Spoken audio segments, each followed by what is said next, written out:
Artificial Intelligence atau biasa disebut AI. AI bahkan di Indonesia sudah membantu petani, dokter, insinyur, bahkan hingga perdagangan di e-commerce. Tapi tanpa langkah yang tepat dan cepat, potensi keuntungan ekonomi Indonesia sebesar 5.000 triliun bisa hilang. Setiap revolusi industri mengubah cara kita bekerja, berpikir, dan hidup. Kini kita menghadapi revolusi baru yang didorong oleh kecerdasan buatan. Tapi ini bukan fiksi ilmiah, bukan juga masa depan yang jauh di depan. AI bahkan sudah digunakan untuk meramal cuaca, untuk belajar di sekolah, dan membantu dokter menganalisis pasien di rumah sakit. AI bukan tentang menggantikan manusia semata, tapi juga memperbesar kapasitasnya. Pertanyaannya, apakah Indonesia hanya akan menonton atau ikut menulis babak berikutnya dari sejarah teknologi dunia? Mari kita navigate isu ini.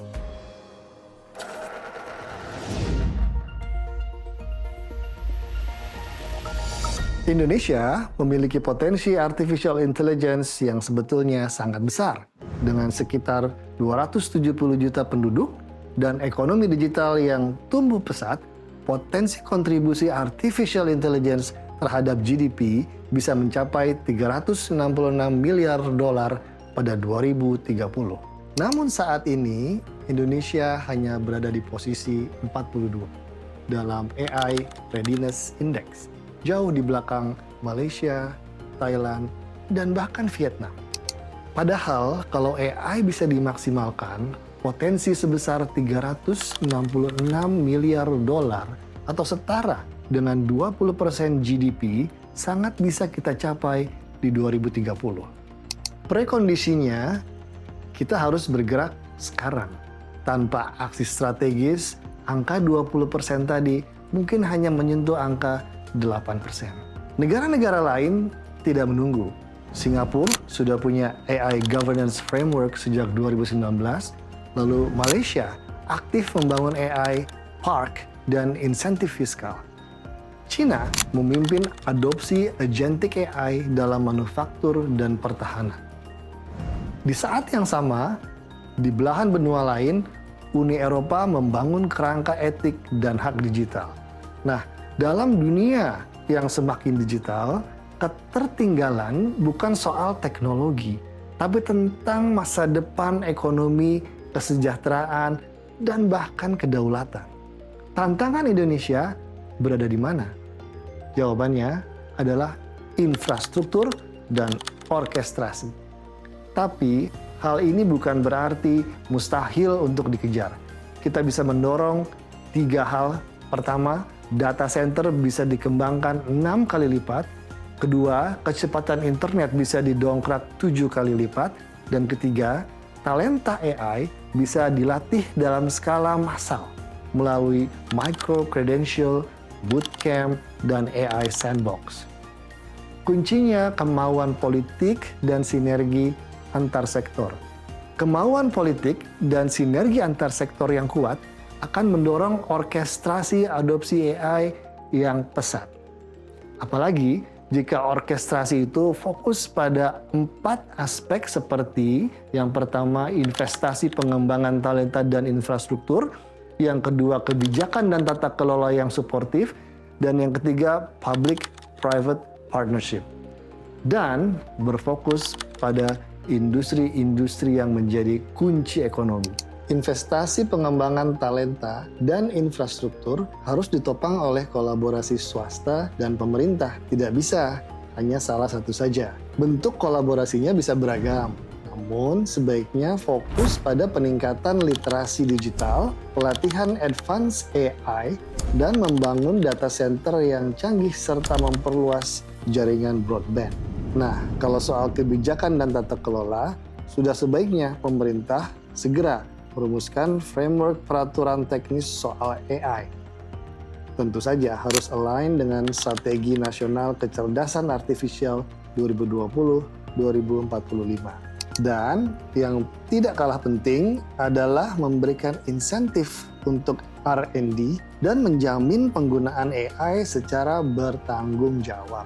Kalau soal public-private partnership, penyelarasan dan harmonisasi antara perusahaan rintisan atau startups, akademisi, dan perusahaan yang sudah established harus didorong kemitraannya. Contohnya, bisa konsorsium solusi berbasis AI untuk sektor manufaktur atau kesehatan. Yang tidak kalah penting lagi, fokus pada arah gerak ke depannya. Mesti ditentukan, ini bisa kita mulai dari menentukan atau identifikasi industri-industri kunci tersebut. Sektor-sektor seperti fast moving consumer goods atau sering disebut FMCG, manufaktur, keuangan, dan industri migas bisa menjadi sektor unggulan. Apalagi kalau kita mau menunjukkan keahlian Indonesia dalam mengadopsi artificial intelligence lintas sektor dan rantai pasoknya. Tanpa 4 hal ini, Indonesia bisa saja makin ketinggalan. Dan ketertinggalan ini bisa berarti Indonesia kehilangan peluang ekonomi sebesar 366 miliar dolar di Asia Tenggara pada tahun 2030 tadi. Bukan cuma kehilangan potensi keuntungan dalam jumlah besar, Indonesia juga berpotensi mengalami kerentanan kompetitif karena sektor-sektor seperti manufaktur dan keuangan sekarang kalah dari negara yang jauh lebih siap dalam mengelola artificial intelligence-nya. Bahkan, disrupsi tenaga kerja juga sangat bisa terjadi dan jumlahnya tidak main-main. Ada yang menghitung bisa sampai 23 juta pekerjaan yang berisiko tergantikan oleh AI di seluruh dunia. Di sisi lain, saat ini kita juga sudah memasuki era baru, agentic AI. AI yang bukan hanya mengambil gambar atau menghasilkan teks, tapi juga bisa membuat keputusan, mengatur tujuan, dan menyesuaikan strategi dan semuanya nyaris tanpa campur tangan manusia. Untuk negara berkembang seperti Indonesia, agentic AI adalah jalan pintas justru untuk melompat jauh ke depan. Dengan sumber daya terbatas, kita bisa tetap bersaing jika bisa berani mengadopsi lebih cepat. AI bukan sekedar tren teknologi, ini adalah babak baru dari buku sejarah peradaban manusia.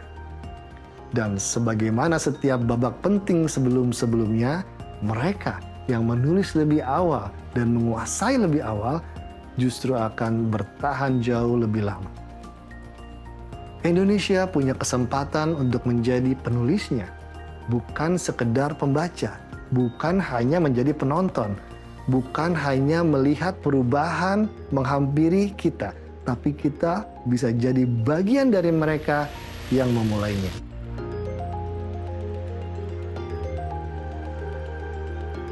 Video ini adalah cuplikan dari seri publikasi IBC Navigator dari IBC Institute. Baca selengkapnya dan download di website kami.